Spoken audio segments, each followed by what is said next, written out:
Assalomu alaykum. Xorazmning arzonda 1,5 million so'm bilan Captiva qo'yib berzakman. Notarius gai xarajati hamma narsasi ichida bo'ladi. Og'alar sizlarga bir narsani aytib o'tchakman. Mashinamiz 5 yil ham chiqmaydi, 4 yil ham chiqmaydi, 3 yil chiqadi. Oylik to'lov shunday arzon, videoning oxirida aytib o'tamiz. Tan narxi ham arzon mashinamizni 120 million emas, 100 million emas, даже 90 million so'm emas. 90 ni pasida taxminat orasida. Mashinamiz 2011-yilda ishlab chiqarilgan full restyling bo'lgan, durishlari butun boshqacha. Farlarning ichlari ham top-toza turibdi. Ko'rsangizlar, redline atib qo'ydilar diskalarni. Sassini yaxshilashi mashinamizda. Xo'p. Polni shumka bo'lgan mashina. 1,5 million so'm berasizlar. Notarius gai xarajati hamma narsasi ichida aytib beramiz.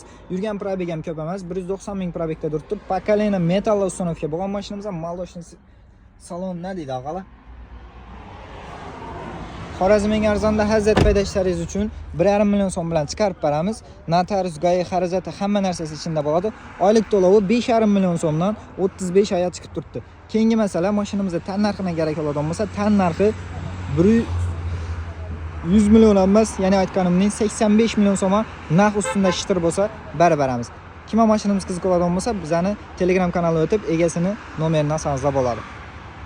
Telegram kanalda gününe 10-15 sana, ya'ni arzon chiqadigan mashinalar bor. Bemalol o'tib o'z zaqqanni xarid qilsangiz bo'ladi. Mashinamiz 85 million so'm arzisa, birdan like bosib qo'yasa, xudo xolasa yana baho sindirish o'yinini davom ettiramiz.